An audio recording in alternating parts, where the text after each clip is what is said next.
Hello friends, आप देख रहे हैं target with Chandra YouTube channel और मैं हूं चंद्रभान।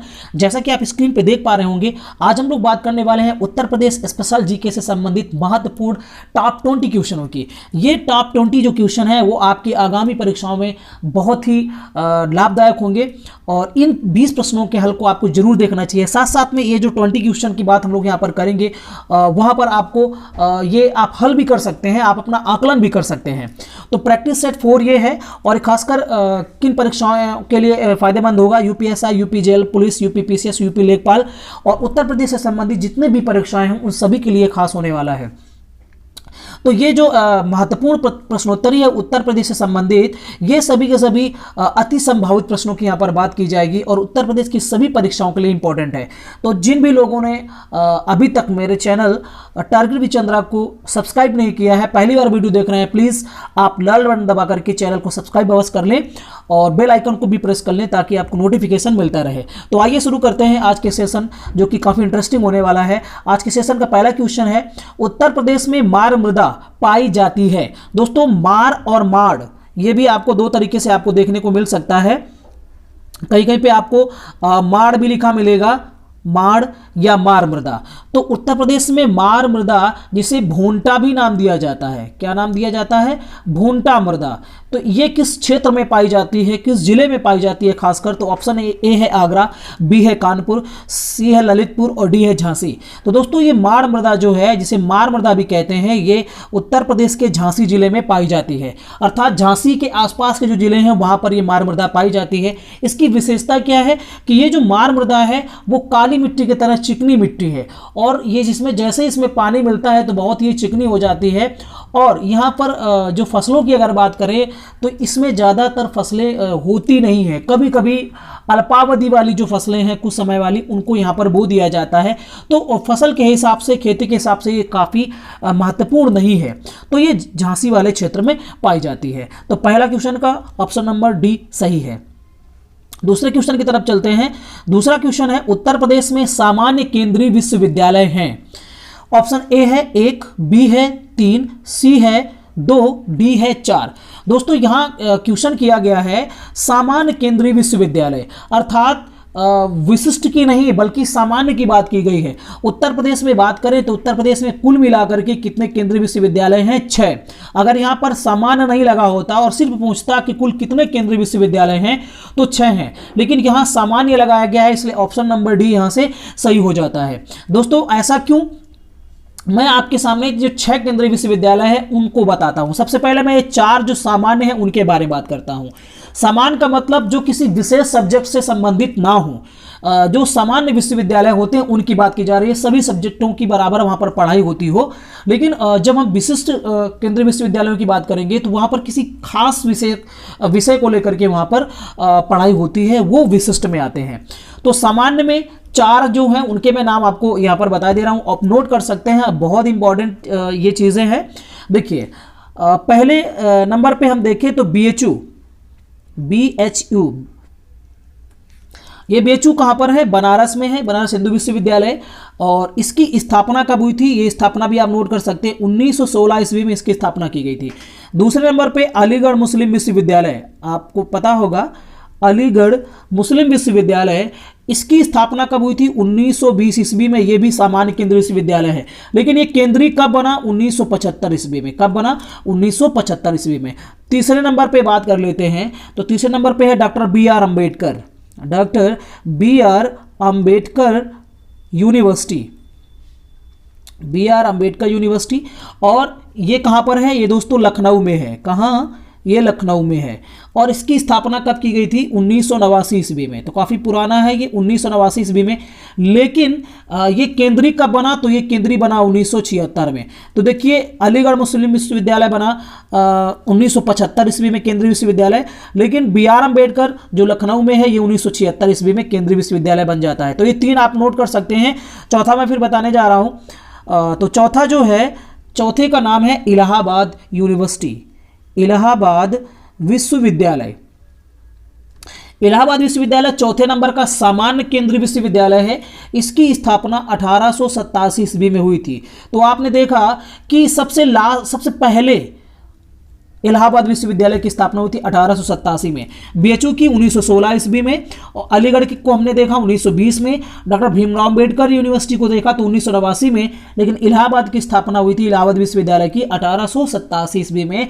तो उत्तर प्रदेश का सबसे पुराना अगर विश्वविद्यालय माना जाएगा तो कौन सा होगा? इलाहाबाद विश्वविद्यालय, ठीक है। और ये केंद्रीय विश्वविद्यालय कब बना, ये डेट भी आपको याद रखनी है। तो 2005 में इसका केंद्रीकरण कर दिया गया, अर्थात अब ये केंद्रीय विश्वविद्यालय बन गया। तो ये तो थे 4 आपके सामान्य केंद्रीय विश्वविद्यालय, लेकिन जो मैंने बताया कि टोटल कितने हैं, 6, टोटल 6 हैं। तो अब इसमें 5वां नंबर कौन सा है उसको देख लेते हैं। 5वां है रानी लक्ष्मीबाई, रानी लक्ष्मीबाई यूनिवर्सिटी, और ये खासकर किससे संबंधित है? कृषि से, ये एग्रीकल्चर से रिलेटेड है। तो रानी लक्ष्मीबाई कृषि विश्वविद्यालय, और ये कहाँ पर है दोस्तों? रानी लक्ष्मीबाई झांसी पे। तो आप इसे याद रख सकते हैं, झांसी की रानी लक्ष्मीबाई, और रानी लक्ष्मीबाई कृषि विश्वविद्यालय कहाँ पर है? झांसी में। तो ये एक विशेष सब्जेक्ट से संबंधित है, कृषि से संबंधित है, इसलिए ये विशेष केंद्रीय विश्वविद्यालय है, ना कि सामान्य, इसलिए यहाँ पर इसको ऐड नहीं किया गया। तो 5वां ये है।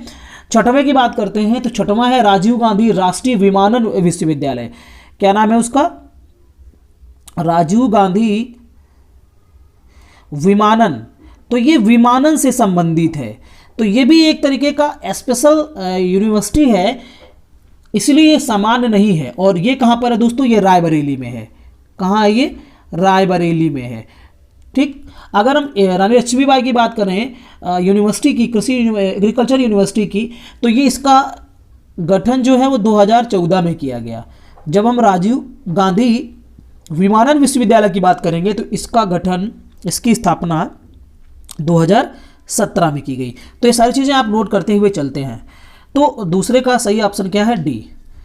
अगला क्वेश्चन, तीसरा क्वेश्चन है प्रथम विकलांग विश्वविद्यालय स्थापित किया गया है। ऑप्शन ए है झांसी, बी है चित्रकूट, सी है लखनऊ, डी है मेरठ। तो आपको बताना है इसका सही आंसर क्या होगा, बताइए। तो इसका सही जवाब है दोस्तों option number B, Chitrakoot. Uttar Pradesh का प्रथम विकलांग विश्वविद्यालय कहाँ स्थापित किया गया है? चित्रकूट में स्थापित किया गया है। दोस्तों ये जो प्रश्न हमने बात की थी उत्तर प्रदेश में समान केंद्रीय विश्वविद्यालय की, इसमें तो थोड़ा सा जानकारी और आप नोट कर सकते हैं।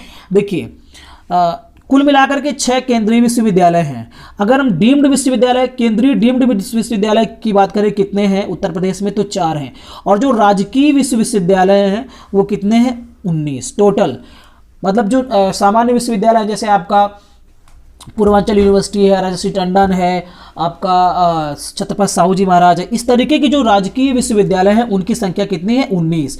और केंद्रीय की कितनी है? 6। और जब सामान्य की बात करेंगे तो 4। और डीम्ड विश्वविद्यालय कितने उत्तर प्रदेश में? 4। तो ये सारा डाटा आप याद रख सकते हैं। हम लोग बात करते हैं तीसरे क्वेश्चन की, प्रथम विकलांग विश्वविद्यालय कहाँ स्थापित किया गया है। इसका सही जवाब क्या था? Option number B, Chitrakoot. चलिए अगले क्वेश्चन की तरफ बढ़ते हैं। अगला क्वेश्चन है उत्तर प्रदेश में प्रथम पुलिस संग्रहालय की स्थापना की गई है। तो उत्तर प्रदेश में प्रथम पुलिस संग्रहालय की स्थापना कहां पर की गई है? ऑप्शन ए है गाजियाबाद, बी है लखनऊ, सी है मुरादाबाद, डी है कानपुर।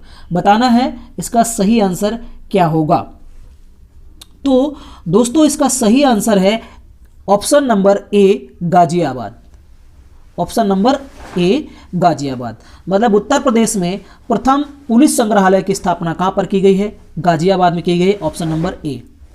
अगला क्वेश्चन है उत्तर प्रदेश में केंद्रीय कृषि विश्वविद्यालय स्थित है। अभी मैंने बात की थी केंद्रीय कृषि विश्वविद्यालय की, तो कहां पर स्थित था वो? रानी लक्ष्मीबाई केंद्रीय कृषि विश्वविद्यालय झांसी में स्थित था। तो ऑप्शन नंबर बी यहां से सही हो जाता है।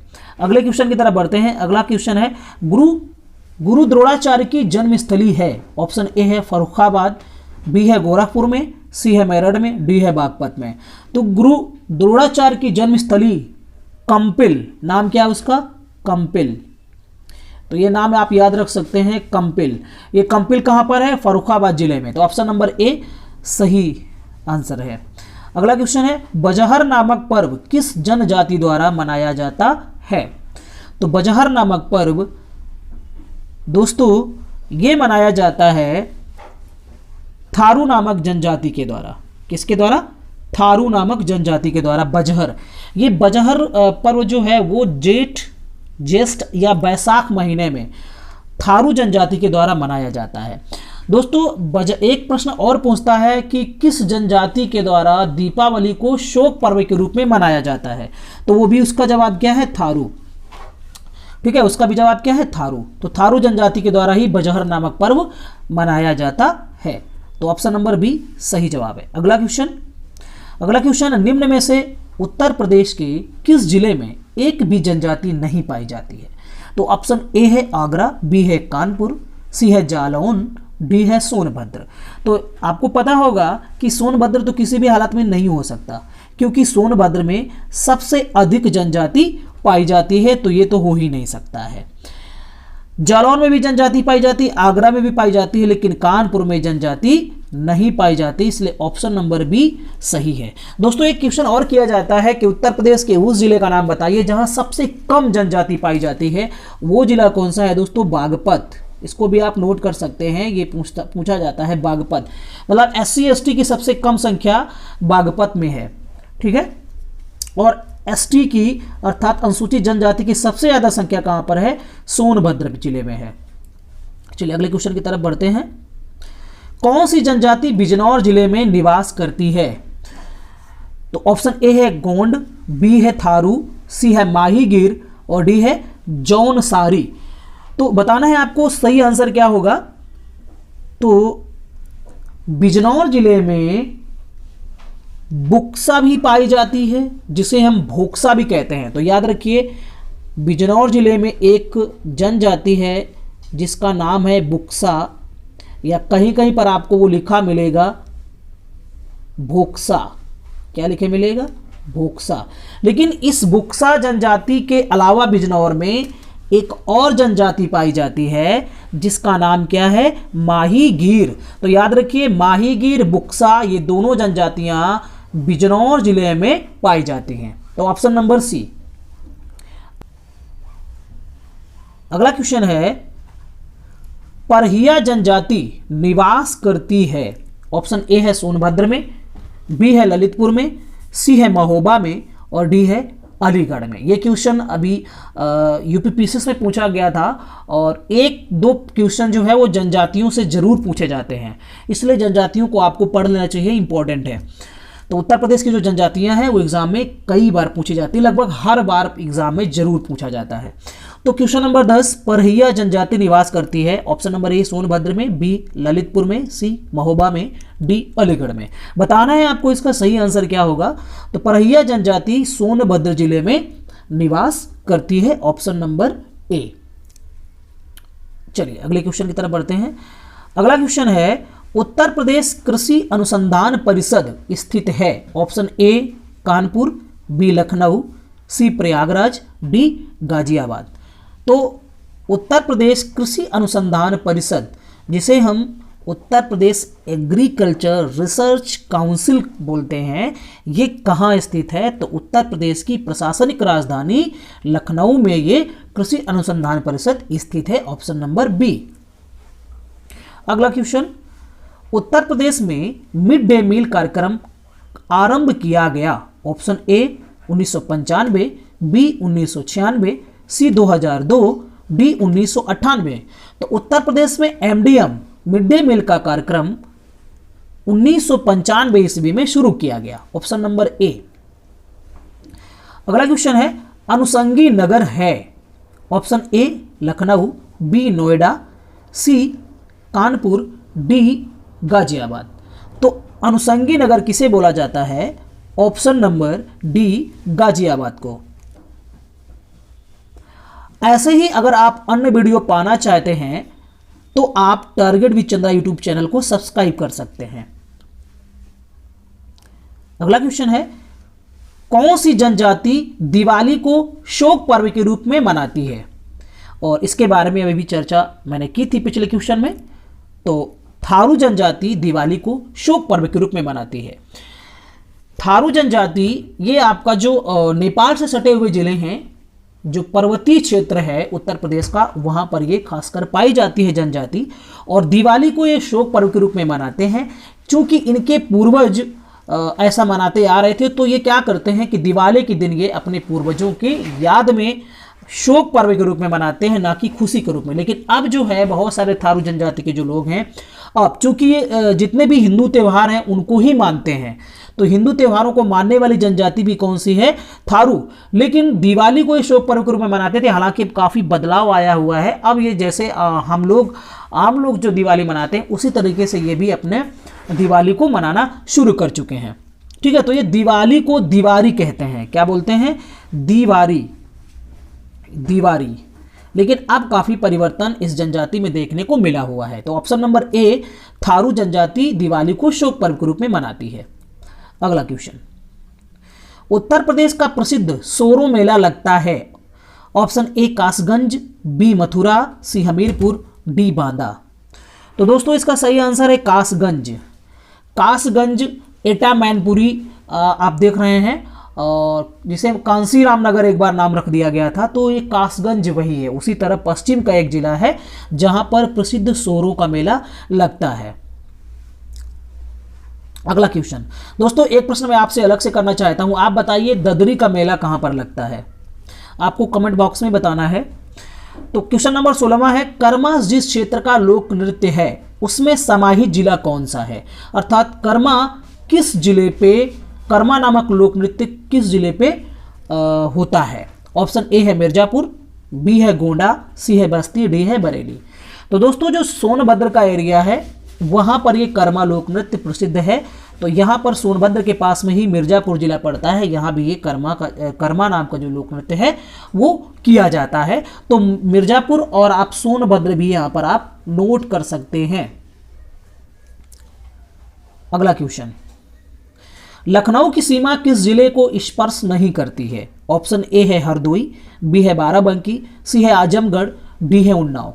तो दोस्तों आप उत्तर प्रदेश के मैप में देखते होंगे कि उत्तर प्रदेश के मैप में आसपास जो जिले हैं जिसमें से हरदोई है, बाराबंकी है, उन्नाव है, कानपुर है, तो ये जो जिले हैं, अमेठी भी बॉर्डर बनाता है लखनऊ के साथ में, तो ये जिले सभी लखनऊ के से स्पर्श करते हैं। लेकिन आजमगढ़ जिला जो है वो लखनऊ के साथ स्पर्श नहीं करता। यहां पूछा जा रहा है कौन सा जिला स्पर्श नहीं करता, तो ऑप्शन नंबर क्या सही होगा?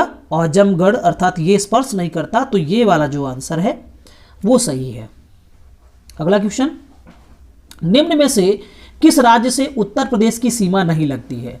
अब यहां पर राज्य से संबंधित क्वेश्चन है कि किस राज्य की सीमा उत्तर प्रदेश के साथ नहीं लगती है। तो दोस्तों हिमाचल प्रदेश की सीमा लगती है। जब हम मैप देखते हैं उत्तर प्रदेश का, तो मैप पे एक चीज़ हम लोग देखते हैं कि ये वाला जो इलाका है ये कौन सा जिला पड़ता है? ये सहारनपुर पड़ता है, और सहारनपुर के जस्ट ऊपर यहाँ पे आपका हिमाचल प्रदेश है। ठीक, और इसके बाद ये एरिया कुछ उत्तराखंड का है, फिर यहाँ से लेकर के यहाँ तक ये नेपाल का एरिया है। ठीक, यहाँ से लेकर यहाँ तक नेपाल का एरिया है। तो पूछा जा रहा है, क्वेश्चन किया जा रहा है कि निम्न में से किस राज्य से उत्तर प्रदेश की सीमा नहीं लगती? तो हिमाचल प्रदेश की सीमा लगती है। किसके साथ में? उत्तर प्रदेश के किस जिले के साथ में? सहारनपुर। पंजाब की बात करेंगे तो नहीं लगती। राजस्थान के साथ 2 जिले लगते हैं, मथुरा और आगरा। हरियाणा भी उत्तर प्रदेश के साथ सीमा बनाता है। तो इस प्रश्न के हिसाब से पंजाब राज्य की जो सीमा है वो उत्तर प्रदेश के साथ नहीं लगती है। Option number B. अगला क्वेश्चन है, 2011 की जनगणना के अनुसार उत्तर प्रदेश में पुरुष साक्षरता दर है। ऑप्शन ए है 60.25%, बी है 64.73%, सी है 77.3%, डी है 67.5%। बताना है आपको 2011 की जनगणना के अकॉर्डिंग उत्तर प्रदेश की पुरुष साक्षरता कितनी है। तो दोस्तों पुरुष साक्षरता है 77.3%। ठीक है दोस्तों, जनगणना से संबंधित अगर आपको और जानकारी चाहिए तो मैं इसी वीडियो के डिस्क्रिप्शन में डाल दूंगा। बहुत बेहतरीन तरीके से मैंने जनगणना की जो डाटा है उनको एकत्रित किया हुआ है अपने हिसाब से, और जितने भी इंपॉर्टेंट डाटा हैं, सिर्फ फालतू की कोई चीज़ नहीं रखी है उसमें, सिर्फ इंपॉर्टेंट डाटा जो एग्जाम में पूछे जाते हैं जनगणना से रिलेटेड, उनका वीडियो मैंने बनाया हुआ है और वो बहुत इंपॉर्टेंट है। एक बार उसको आप देख लेंगे तो जनगणना से संबंधित जो क्वेश्चन है वो आपके सारे कंप्लीट हो जाएंगे। उसका जो वीडियो है, उसका जो लिंक है, मैं आपको इसी वीडियो के डिस्क्रिप्शन में देख लूँगा, वहाँ से आप पा सकते हैं, या या फिर आप वीडियो चैनल में जाएंगे और प्लेलिस्ट में जाएंगे वीडियो की, वहां पर आप उत्तर प्रदेश से संबंधित जो वीडियो पड़े हुए हैं वहां पर आपको ये उत्तर प्रदेश से संबंधित जनगणना का वीडियो मिल जाएगा, वहां से आप जानकारी कर सकते हैं। तो उत्तर प्रदेश में पुरुष साक्षरता दर कितनी है? 77.3%। आज का लास्ट क्वेश्चन है, निम्न में से कौन सा खनिज उत्तर प्रदेश में नहीं पाया जाता? ऑप्शन ए है चूना पत्थर, बी है अभ्रक, सी है जिप्सम और डी है संगमरमर। तो उत्तर प्रदेश में दोस्तों चूना पत्थर भी पाया जाता है, ये आपका मिर्जापुर सोनभद्र वाले इलाके में, जिप्सम भी पाया जाता है, संगमरमर भी इसी क्षेत्र में पाया जाता है, लेकिन अभ्रक जो है वो उत्तर प्रदेश में नहीं पाया जाता। अगर बात करें कि विश्व में सबसे ज़्यादा अभ्रक कहाँ पर पाया जाता है, तो दोस्तों दक्षिण अफ्रीका। कहाँ पर? दक्षिण अफ्रीका में सबसे ज़्यादा अभ्रक होता है। भारत की बात करें तो भारत तीसरे नंबर पर आता है, और दूसरे नंबर पर अगर बात करेंगे तो जो और देश हैं वो आते हैं। खासकर भारत को याद रखना है आपको तीसरे नंबर पे, और फर्स्ट नंबर पे याद रखना है आपको दक्षिण अफ्रीका। अगर भारत में किसी राज्य की बात की जाएगी कि भारत के उस राज्य का नाम बताइए जहां सबसे ज़्यादा अभ्रक होता है, तो फिर आप आंसर दे सकते हैं आंध्र प्रदेश, और सेकेंड नंबर का पूछ ले तो फिर राजस्थान। ठीक, तो यहां पर आपको बताना है कि उत्तर प्रदेश में अभ्रक नहीं पाया जाता, तो ऑप्शन नंबर बी, क्योंकि यहाँ अभ्रक दिया हुआ है, अभ्रक उत्तर प्रदेश में नहीं पाया जाता, बाकी की सारी चीज़ें यहाँ पर पाई जाती हैं। तो इस तरीके से ये 20 क्वेश्चन कंप्लीट होते हैं दोस्तों, और आपके कितने क्वेश्चन इसमें सही हुए हैं आप कमेंट्स बॉक्स में इसको ज़रूर बताइएगा। और ये वीडियो आपको कैसा लगा?